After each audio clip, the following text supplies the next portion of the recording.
Assalamualaikum warahmatullahi wabarakatuh. Waalaikumsalam warahmatullahi wabarakatuh.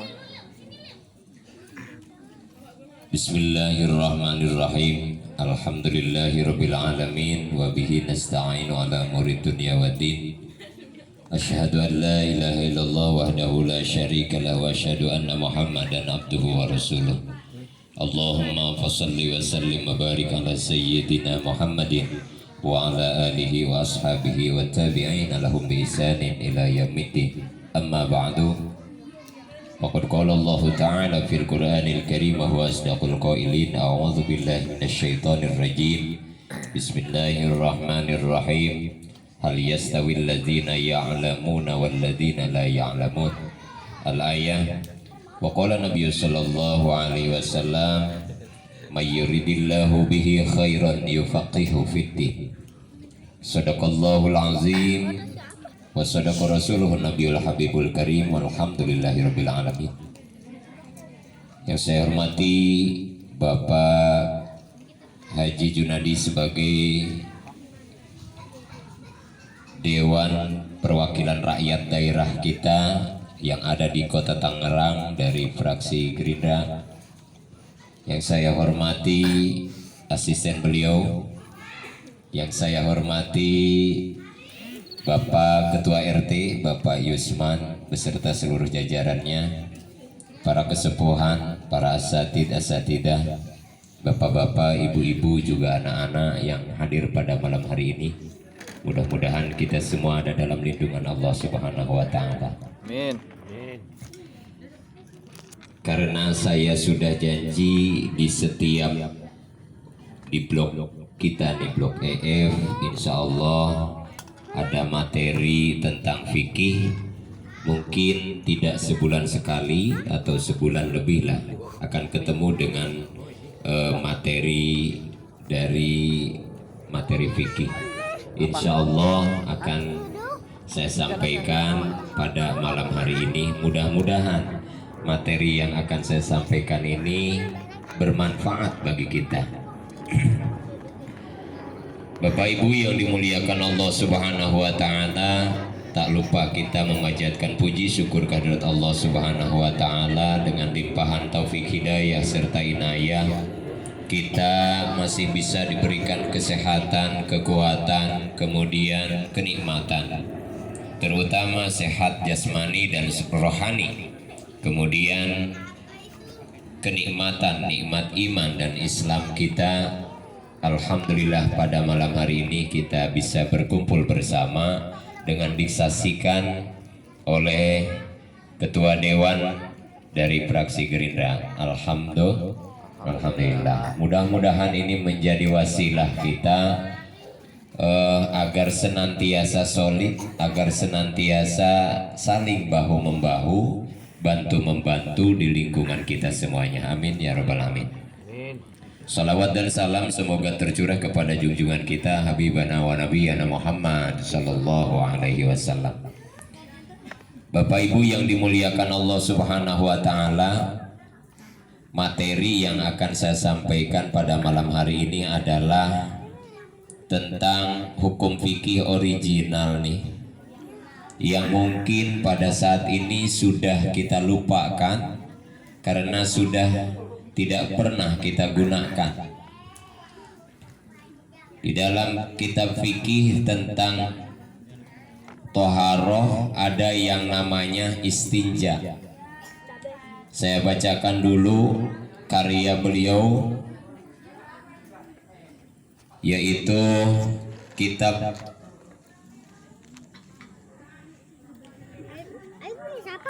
Kifayatul Akhyar. Sampai lupa tuh namanya juga. Grogi nih ada Pak Dewan nih. Karya beliau Al-Imam Taqiyuddin Abu Bakar Muhammad Al-Hasani. Mudah-mudahan manfaat bagi kita semuanya. Amin. Faslun wal istinja'u wajibun minal bauli wal ghaiti wal abdolu ayastajmiro bil ahjar summa yutbi'uha bil ma'i wa yajuzu ayyaktasira alal ma'i. Aw ala salasati ahjarin yunki minal mahal, dan seterusnya. Pasal ini akan menjelaskan tentang sebagian daripada toharoh, bersuci, yang mana bersuci ini wajib hukumnya bagi kita semua. Karena apabila kita tidak melakukan bersuci, maka ibadah kita tidak akan diterima oleh Allah Subhanahu wa taala menurut ilmu fikih. Karena dalam konteks ibadah harus terlebih dahulu kita perbaiki sesuaikan dengan ilmu fikih yang ada. Di antara bagian dari toharoh adalah istinja. Apa itu istinja? Istinja itu adalah membersihkan kotoran yang keluar, baik itu dari kubul atau dari dubur. Wal istinja wajibum minal bauli wal goiti. Kata ilmu fikih, istinja itu hukumnya wajib apabila kita setelah mengeluarkan air kecil atau BAK, buang air kecil, wal goiti BAB. Mohon maaf nih yang lagi pada makan, pas banget nih. Mau tidak mau, setelah kita makan akan keluar yang ini nih. Setelah kita minum, mengkonsumsi apa saja, maka akan terjadi pengeluaran kotoran. Yang penting tidak terlalu vulgar ya. Nah, bagaimana cara istinja? Di kitab fikih itu disampaikan wal afdalu ayyastajmiru bil ahjar. Yang lebih utama apabila kita mau beristinja itu dengan batu. Nah ini nih, kita sekarang sudah tidak pernah menggunakan batu. Udah banyak sabun, banyak deterjen, kenapa pula harus menggunakan batu? Nah, makanya disebut hukum originalnya dulu nih. Yang aslinya seperti itu. Tetapi walaupun kita belum pernah menggunakan ini, karena ini adalah merupakan keilmuan di dalam memperbaiki ibadah kita, maka hukumnya wajib bagi kita mengetahui, wajib bagi kita memahami, walaupun ini memang tidak pernah kita lakukan. Wal afdalu ayyastajmiru bil ahjar summa yutbi'uha bil ma'i. Yang lebih utama apabila kita ingin membersihkan kotoran kita setelah kita BAK, setelah kita BAB, mohon maaf, maka yang lebih utama adalah yang pertama kita bersihkan dengan batu. Ambil batu yang bersih, coelkan ke tempat keluarnya yang tadi, kemudian summa yutbi'uhu bil ma'i. Setelah itu bersihkan pula dengan air. Itu yang lebih utama katanya. Kira-kira ribet nggak nih? Lebih ribet ketika buka kitab ditiup angin. Nggak mau diem nih kitabnya nih. Kayaknya harus ditindihin kayaknya pakai kopi.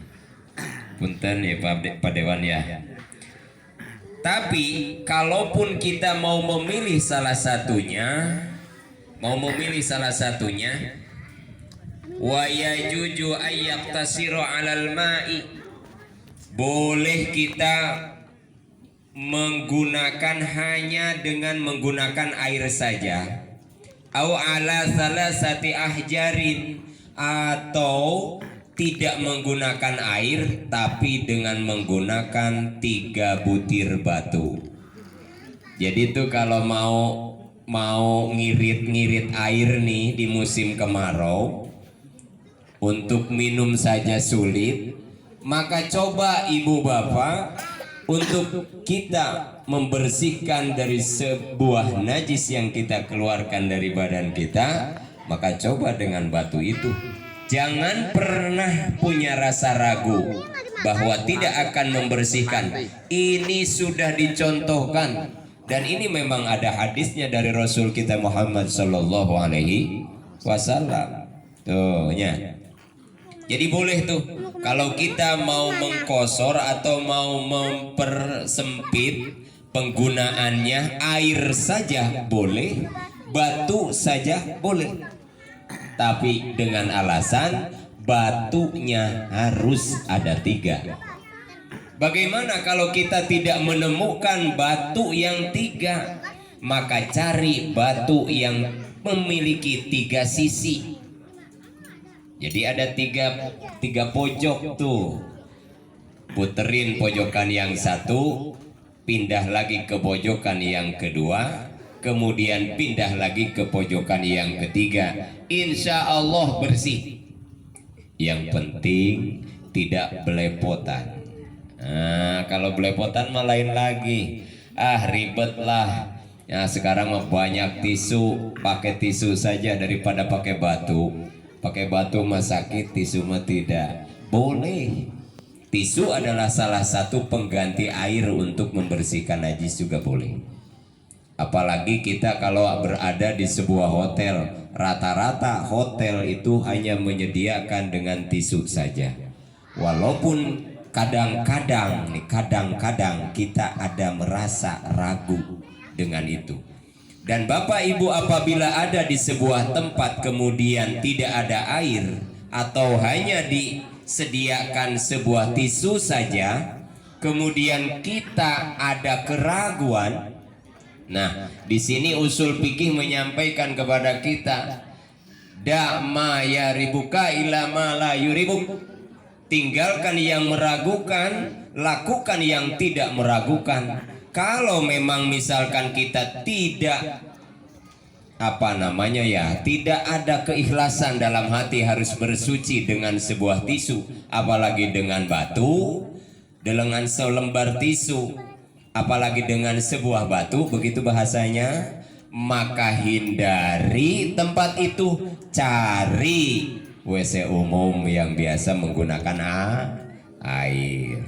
Itu lebih baik daripada ada keraguan selama kita setelah kita melakukan bersuci. Selanjutnya yang satu tuh diperbolehkan. Kemudian sekarang ada larangan. Ketika kita melakukan BAK atau BAB, wa yajtanibu istiqbalal kiblati wastidbariha fis sakhra'i. Kita tidak diperkenankan apabila kita sedang buang air, mau itu yang B atau yang K, tidak diperkenankan untuk menghadap kiblat atau membelakanginya. Ini nih. Di mana itu posisinya? Fisohroi, di sebuah lapangan yang tidak ada penghalang. Apa mungkin kita membuang kotoran kita di sebuah lapangan? Mungkin saja. Jangankan di sebuah lapangan, Pak. Saya sering ketika saya pergi ke Sukabumi yang tempatnya hanya beberapa kilo saja, hanya 100 kilo atau bahkan kurang dari 100 kilo dari sini ke Sukabumi. Itu sering sekali melihat bapak-bapak yang ketika kebelet tidak mau mencari kamar mandi, tidak mau mencari masjid, hanya membuka kap mobil.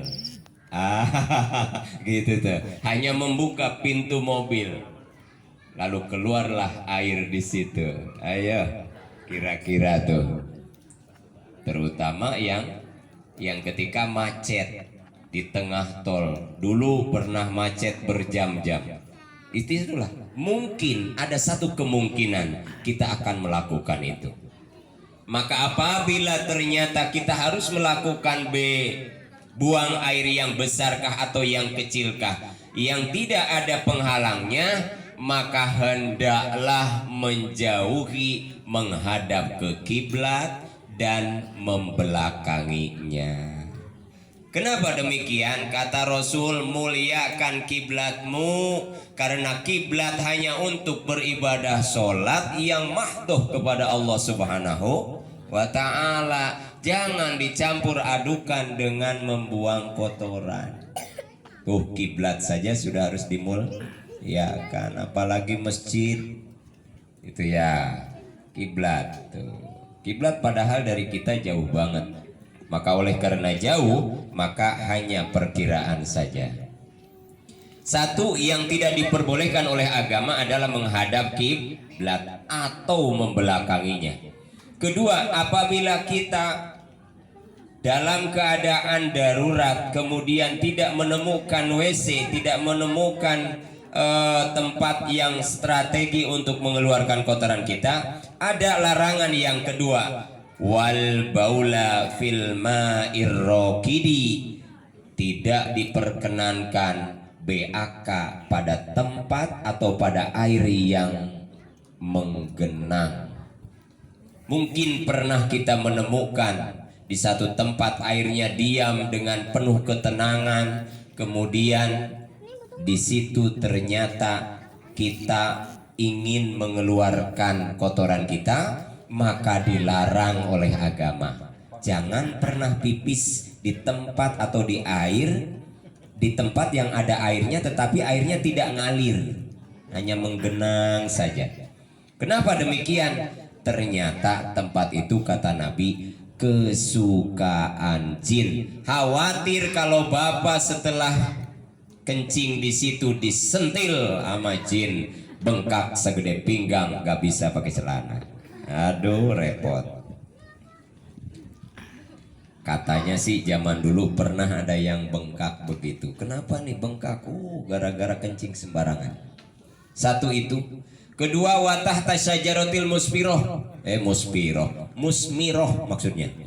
Tidak diperkenankan kencing di bawah pohon yang buahnya sering kita manfaatkan atau sedang berbuah. Yang sedang berbuah. Tahta sajarotil musmiroh, bawah pohon mangga yang sedang berbuah, kita kencingin di situ. Itu tidak diperkenankan menurut agama. Walaupun memang kencing kita salah satunya adalah menjadi pupuk bagi makanan itu pohon ya. Biasanya suka jadi subur. Kemudian larangan berikutnya wapitorik, di jalan. Nah ini nih, di jalan. Tidak diperkenankan di jalan kencing atau bahkan membuang yang besar. Itu tidak diperkenankan. Duh, subhanallah ya, agama menyampaikan kepada kita etika-etika dalam melakukan kegiatan sehari-hari.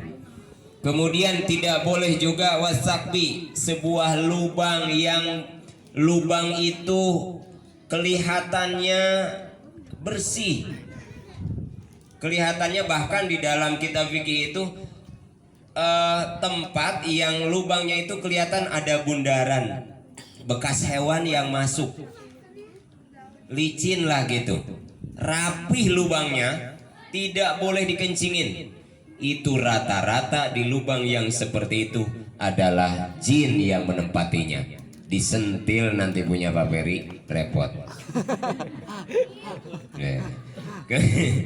Kemudian tidak boleh juga wazillah, tidak boleh di bayangan. Di bayangan seseorang itu tidak diperbolehkan. Bapak Dewan lagi berdiri, ada yang kebelet, ada bayangannya nih Pak Dewan nih. Terus ada yang kebelet kemudian kencing di bayangan Pak Dewan. Nah itu tidak diperkenankan. Siapapun, bukan Pak Dewan saja. Gitu ya.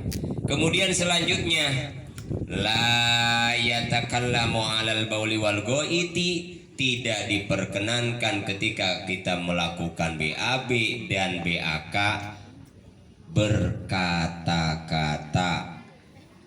Ini anak kita kadang-kadang nyanyi di kamar mandi Bapak. Coba tuh intip. Ini si Ade ngapain ya di kamar mandi lama banget, ternyata nyanyi. Nyanyi rock lagi. Kenapa Dek kok nyanyi rock? Supaya cepet keluar mah. Oh, kan rok marada ngeden-ngeden gitu. Gitu ya. Di tenaganya dikeluarin. Itu. Kadang-kadang seperti itu. Padahal di kamar mandi atau di tempat untuk kita BAK dan BAB tidak diperkenankan untuk berkata-kata selama kita BAK atau BAB. Itu dipercepat saja ya Bapak Ibu. Mungkin itu saja. Oh, ada lagi nih, satu lagi. Wa alla yasaqbila syamsa wal qamara wa la yastadbiroha. Tidak diperkenankan ketika ada matahari kita menghadap matahari kencing, juga membelakanginya, atau ketika berada di bulan purnama kita menghadap ke bulan purnama kencing. Subhanallah, padahal bulan purnama hanya makhluk Allah. Tetapi memang kita harus menghargai bahwa itu adalah makhluk Allah. Ya, jangankan ke makhluknya, lubangnya saja yang bekas makhluk Allah, tempatnya saja yang biasa ditempati oleh makhluk Allah itu tidak diperkenankan. Itu saja ya Bapak Ibu. Mudah-mudahan bermanfaat, dan ini adalah hukum fikih original yang mungkin istinja ini tidak pernah kita gunakan selama ini, karena istinja harus menggunakan batu yang lebih utama, kemudian diikuti dengan air. Nah, selama kita menimbulkan istinja itu adalah melakukan BAB atau BAK. Ada beberapa yang tidak boleh kita lakukan selama kita beraktivitas dalam BAB atau BAK.